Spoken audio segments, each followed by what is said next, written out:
So next on the list is great optics for the AR-15. Now I'm leaving one out. It's one of the best optics that's a budget optic that keeps running.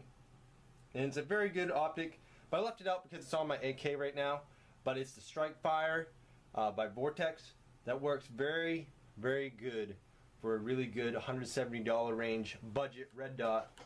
That is awesome. Trust me, it's awesome. These are some other red dots, the Counter-Strike. This one works good. Like I said, I don't like lasers, so I don't really use the laser much. I used it once on the DPMS upper, which is my son's upper. But it keeps it zero, but it's just not my thing. But it has it built in. And if you got a front sight post, you really can't use this. But this is overall a decent red dot, the Redfield Counter-Strike. And if you got a little bit more money, I can't remember how much that one is, this one is, but it's probably 100 something, I'm not 100% sure, but check the price online. So on to the next optic is the EOTech. Now, this EOTech is a good red dot as well, but it's going to be more in the $500 to $600 range.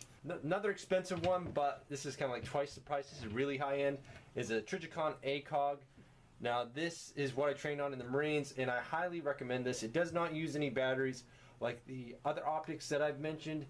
This is all tritium insert fiber optic.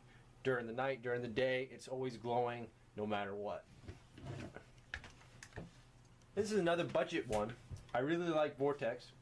They get some good little optics. This is the Spark 2. And the Spark 2 just has different kind of controls than the original Spark, but overall, the Spark is a good to go optic as well.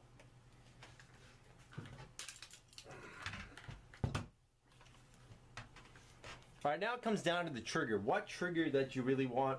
This is a mil-spec trigger. It's not that bad. It may be slightly gritty, but it's not that bad of a trigger.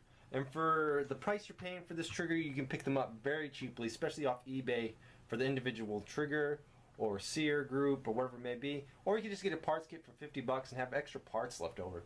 So overall, this trigger, mil-spec, is not that bad. Now we'll move on to one step up a little bit more high quality, and this is actually a pretty damn good trigger. And I'm going to talk about my $500 trigger and compare it to this, and it's almost the same.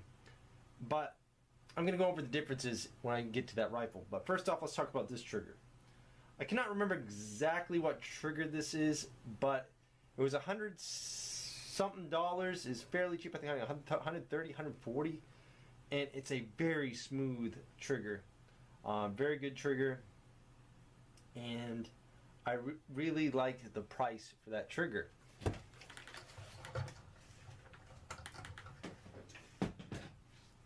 Now we get on to the $500 trigger. This is the TacCon. And as you see here, there's safe, there's fire, and then there's what I like to call the third mode, fun mode.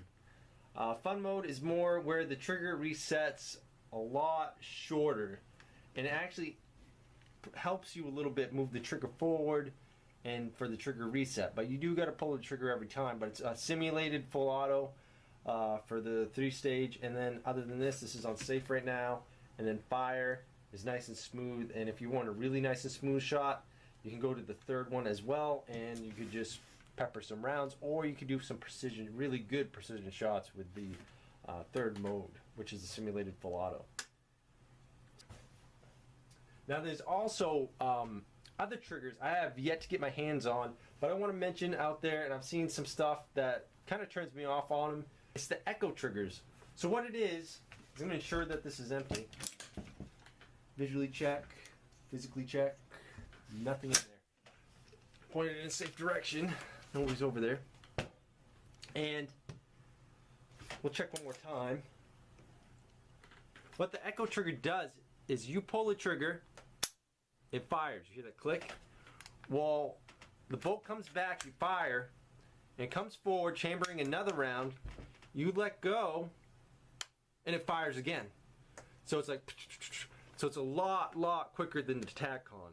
But with this, I've seen people just not timing it correctly, where they pull the trigger and then the next round isn't even in the chamber yet. That's how fast it is. But with having that aspect of it, I probably won't buy one just due to the failures that could happen if you don't time it correctly.